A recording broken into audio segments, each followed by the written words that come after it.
Okay, so this is a briefing for our on the water session this evening, Tuesday, 25th of February. What do you need to know about tonight? Try and be on the water for 6 p.m. this evening. We will be either down Evans Bay if we've got some southerly, or just in the inner harbour or close to the inner harbour. We're not going to go too far, so it should be relatively easy for you to find us. We'll be out in Kaniwi. We will be making general calls on channel 62, which all of you will be familiar with, but we may ask you to go over to channel 6, individual boats to go to channel 6, so that we can have a bit more of a chat boat on boat and not broadcast it to the rest of the world. Here's the plan for this evening. We're going to do a bit of a mixed drill, so we're going to start off with a start down the bottom. That will be between Kaniwi and a mark, which is also going to double as a bottom mark later on. Now, I'd like to enforce at this point, this is not a race. So there is where you finish or where you come around the bottom mark isn't really relevant.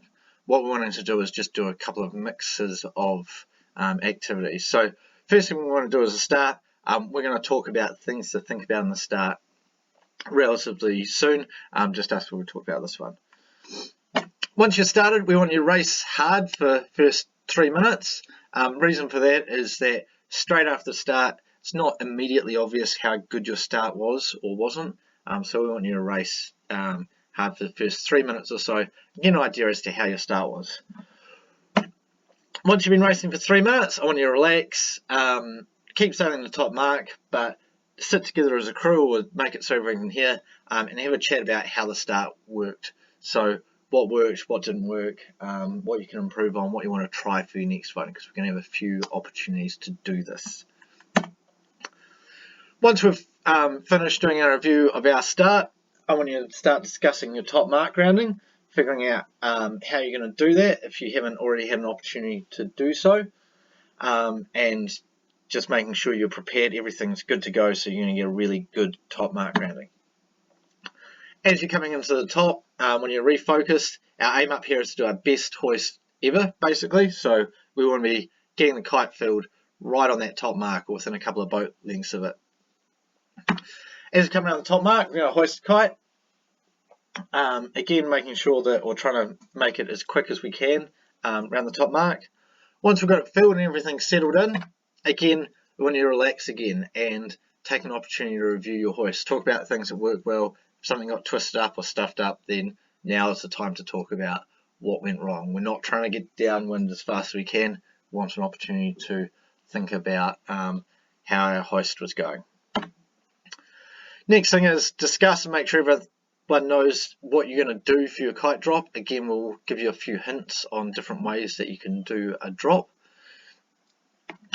And then at the bottom mark, or as we come to the bottom mark, we're going to refocus, kind of get back into that race mode, and we're going to try and do an awesome drop, nice and close to the mark, and be all set up so we're sailing back upwind. At this point, Kaniwi will probably not be at the bottom mark forming a finish line. There is really no finish. As I said before, this isn't really a race. We will probably be floating around somewhere taking some video. So we're going to try and take some video of the starts, top mark roundings and the hoists, and the bottom mark roundings and the drop, so that you guys can review them. Make sure everyone knows what's going on for the drop. And once everyone's ready, we will repeat the exercise. So number 10 there, slight typo, is supposed to say do the drop. So let's talk about each individual component. Our start. Here's some of our aims. We want to be on the line, we want to be going full speed, we want to have clear air, and ideally we want to be at the favoured end of the line. This is going to be very quick and dirty on starting. We don't have enough time to go through all of the aspects now, but those are some things to keep in mind. We will be calling the starts of VHF channel 62 and maybe using flags off Kaniwi as well. No promises, it really depends on how many resources we've got out on board Kaniwi this evening. It's okay to push these starts. In fact, it's good. Try some things, push a little bit harder than you would on a normal start. It doesn't really matter if you're over the line. up to you whether you want to turn around and go back and try and practice, you know, what you do if you're over the line, or whether you want to keep going. As I said before, it's not a race. The aim is that you guys try and get the best start that you can, and learn some things out of it. Remember, after the start, keep sailing for a good 3 minutes just to see how everything settles out. Then relax, take a bit of a debrief with your crew, talk about what you could do better. The other thing I'd say for the starter, I mentioned the other night for those who are there, is you should have a plan before you go into the start. So try and make a plan, try and state what you're planning on doing. So talk about where on the line you're planning on being, and see if you follow it. It means you've got something to review afterwards. Okay, on to the kite hoist.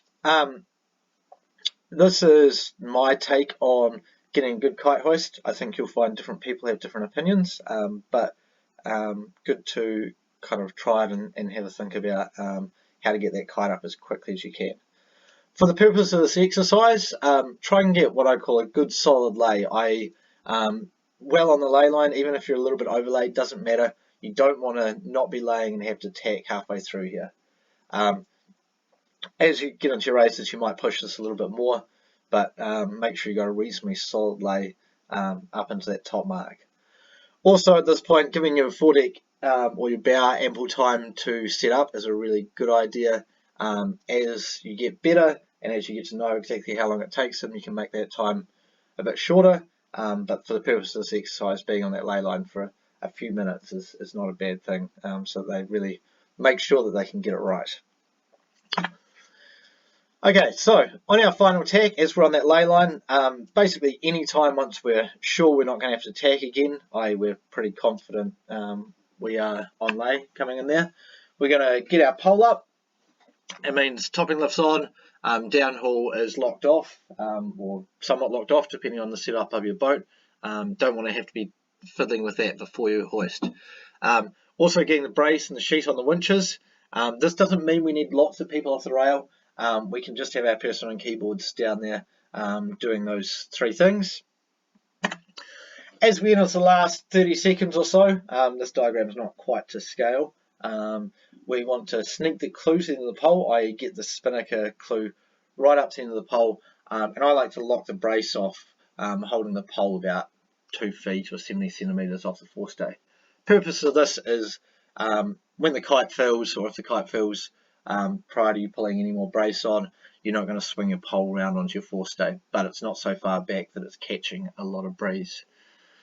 Then as we come around the top mark, literally as the boat goes flat, we should be on that halyard and hoisting, so that we're getting that thing up and filled as quick as we can.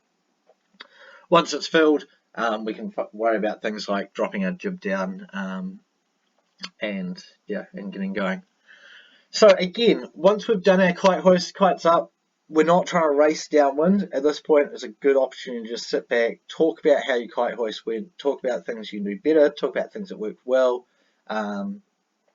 Just kind of think about those aspects. You will probably need to do a jive, or possibly two, depending on how you decide to do your drop, which we'll talk about shortly. So just do those as is required. Again, we're not expecting too much wind tonight. Hopefully we will have enough. Okay, on to kite drops. These are a little bit more tricky to talk about because it really depends on the experience and how you like to do things on your boat, and the conditions that we have for training and the conditions that you're seeing. One thing I would say is getting your kite gear on the right side for your next hoist is a big bonus. So as most of you know, if you do a standard leeward drop on porters, you come into the mark, you end up with your spinnaker gear on starboard, which is the wrong side for when you're doing your next hoist. So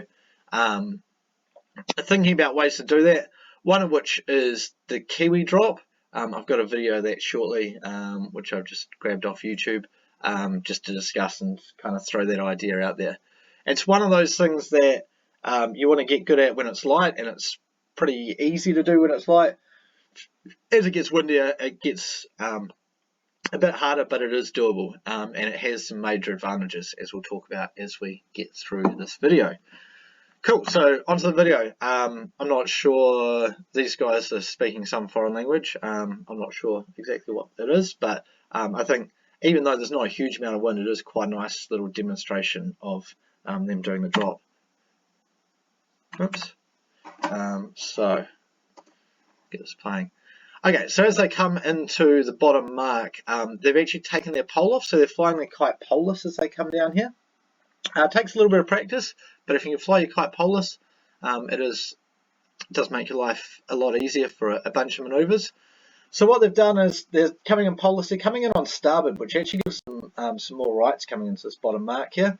And what they're going to do in a minute is they're going to drop the kite on the port side of the boat.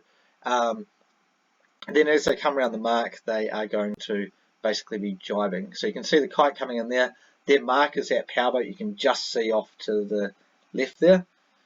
So as the kites come down, jibing the boom, and they're coming up around the mark there. A couple of comments on that. I think that's a pretty good demonstration of a Kiwi drop. In the conditions they're in, they could have actually probably jibed a bit earlier.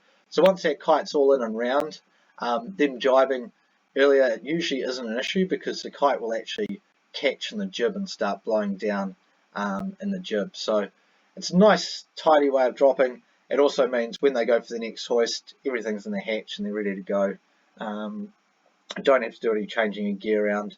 So definitely something to think about, particularly if we've got light conditions today, something to practice today or practice at some point in the future. But just have a think about it, think about whether it will work for your boat and whether it's something that you want to try. If you've got any questions, do feel free to flick me an email is probably the best. So just ocean@rpnyc.org.nz. I'll be getting those on my phone. Otherwise, we'll see you guys out on the water at 6 o'clock this evening.